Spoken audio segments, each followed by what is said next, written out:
ሰላም፣ ይህ የቃና ዜና ቅምሻ ነው። የዕለቱ ዋና ዋና ዜናዎች የሰነዶች ማረጋገጫና ምዝገባ አገልግሎትና የፌዴራል ጠቅላይ ፍርድ ቤት የጠበቃ ውክልና የሰነዶችን ሕጋዊነት ከመረጃ ቋት ማረጋገጥን ጨምሮ የሲስተም ትስስር በመፍጠር በስራ ሂደት የሚያጋጥሙ ችግሮችን በቀላሉ መፍታት የሚያስችል የመግባቢያ ስምምነት ተፈራረሙ። ስምምነቱን የሰነዶች ማረጋገጫና ምዝገባ አገልግሎት ዋና ዳይሬክተር ሐሚድ ኪኒሶና የፌዴራል ጠቅላይ ፍርድ ቤት ፕሬዝዳንት ቴዎድሮስ ምህረት በጠቅላይ ፍርድ ቤት የፕሬዝዳንት አዳራሽ ተፈራርመዋል።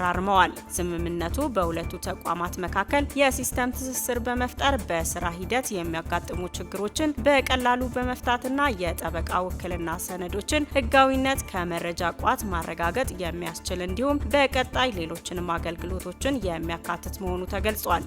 የአገልግሎት መስሪያ ቤቱ ዋና ዳይሬክተር ሐሚድ ኪኒሶ ተቋማቸው የተገበራቸውን የለውጥ ስራዎች በተለይም ወረቀት አልባና ቨርቹዋል አገልግሎቶችን በተመለከተ እንዲሁም ከክልል ሰነድ አረጋጋጭ አካላት ጋር ወጥ የሆነ ሀገራዊ የመረጃ ቋት እንዲኖር እየተሰሩ ያሉ ስራዎች ላይ ያተኮረ መሆኑን ተናግረዋል።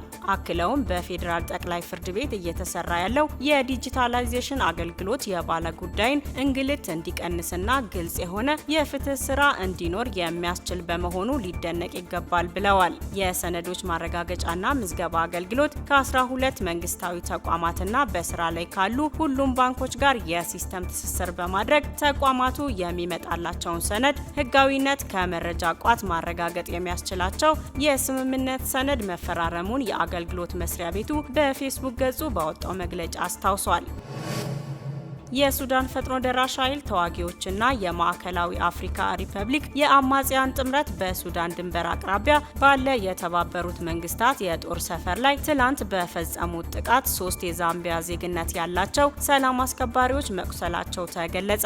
የተመድ በማዕከላዊ አፍሪካ ተልዕኮ እንዳሳወቀው በአምዳፎክ ከተማ ከጦር ሰፈሮቹ አንዱ በሆነው ላይ የተፈጸመውን ይህንን ጥቃት በጽኑ ማውገዙን አዣንስ ፍራንስ ፕሬስ ዘግቧል። በጥቃቱ ጉዳት ከደረሰ ባቸው 3 ዛምቢያውያን የሰላም አስከባሪ አባላት መካከልም አንደኛው የደረሰበት የመቁሰል አደጋ ከባድ እንደሆነ አስታውቋል። የተባበሩት መንግስታት ዋና ጸሐፊ ልዩ ተወካይ ቫላንቲኔ ሩጓቢዛ እንደተናገሩት ሰማያዊ የመከላከያ ቆብ ለባሾች ላይ የሚፈጸም ጥቃት በዓለም አቀፍ ሕግ መሰረት የጦር ወንጀል እንደሚሆን ጠቁመዋል። የአምዳፎክ ዋና አስተዳዳሪ ረመዳን አብዱል ቃድር የቀድሞ አማጽያን ተዋጊዎች እና ከሱዳን የመጡ የፈጥኖ ደራሽ ኃይሉ አባላት የጦር ሰፈሮችን ማጥቃታቸውና እስካሁንም 22 ሰዎች መሞታቸውን ለአዣንስ ፍራንስ ፕሬስ እንደተናገሩ ዘገባው አክሏል።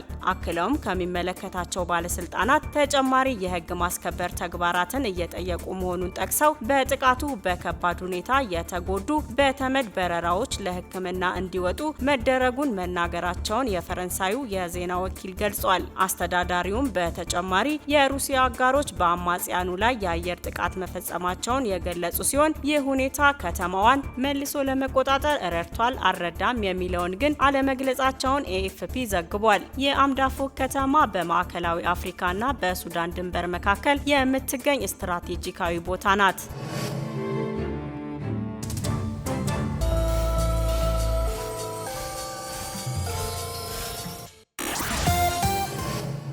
በመላው ሀገሪቱ ያሉ የመንገድ ፕሮጀክቶችን ለማጠናቀቅ 2 ትሪሊየን ብር ገደማ እንደሚያስፈልግ የገንዘብ ሚኒስትሩ አህመድ ሽዴ ተናገሩ። ሚኒስትሩ ይህን የተናገሩት ከህዝብ ተወካዮች ምክር ቤት አባላትና ከምክር ቤቱ የፕላን በጀትና ፋይናንስ ጉዳዮች ቋሚ ኮሚቴ የ2019 በጀት ዓመት ረቂቅ በጀትን በሚመለከት ለቀረቡላቸው ጥያቄዎች ምላሽ በሰጡበት ወቅት ነው። የቋሚ ኮሚቴውና የምክር ቤት አባላቱ ለመንገድ ፕሮጀክቶች የሚመደበውን በጀት ተከታትሎ በማስፈጸም የሀገርን ኢኮኖሚ ማሳደግ እንደሚገባ ጠይቀዋል። እንዲሁም የመንገድ ፕሮጀክቶች ተጠናቀው ስራ ላይ ባለመዋላቸው የትራንስፖርት ዋጋ እየጨመረ በመሆኑ የ2019 በጀት ምን አወንታዊ ለውጥ ያመጣል? የተመደበው የካፒታል በጀት አዳዲስ የመንገድ ፕሮጀክቶችን ለምን አላካተተም? ለነባር የመንገድ ፕሮጀክቶች የተመደበው በጀት በቂ ነው ወይ? የሚሉ ጥያቄዎች ከአባላቱ ተነስተዋል። በተጨማሪም ለተጀመሩ የመንገድ ፕሮጀክቶች የሚመ የተመደበው በጀት ጥቅም ላይ ውሎ ፕሮጀክቶቹ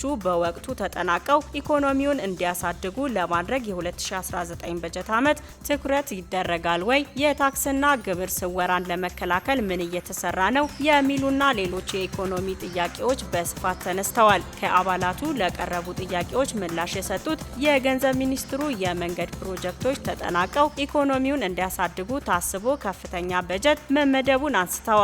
ይሁን እንጂ በመላው ሀገሪቱ ያሉ የመንገድ ፕሮጀክቶችን ለማጠናቀቅ ከ2 ትሪሊየን ብር በላይ የሚያስፈልግ በመሆኑ አሁን ባለው ተጨባጭ ሁኔታ በአንድ ጊዜ ይህንን ማሟላት እንደማይቻል በመጥቀስ ቀስ በቀስ የሚሰራ በመሆኑ በትዕግስት መጠበቅ ይገባል ብለዋል። አክለውም ሀገሪቱ ከምታመነጨው ኢኮኖሚ በቂ ታክስና ግብር እየተሰበሰበ ባለመሆኑ የታክስና ግብር ገቢ አሰባሰብን ዲጂታላይዝድ በማድረግ ገቢውን ለማሳደግ እየተሰራ መሆኑን ተናግረዋል። በ2019 በጀት ዓመት የተመደበው በጀት ባለፉት ዓመታት የነበሩ ዕዳዎችን ጭምር ለመክፈል የተዘጋጀ በጀት መሆኑን ታሳቢ ማድረግ እንደሚገባ ሚኒስትሩ መናገራቸውን ምክር ቤቱ በፌስቡክ ገጹ ባወጣው መረጃ አስነብቧል።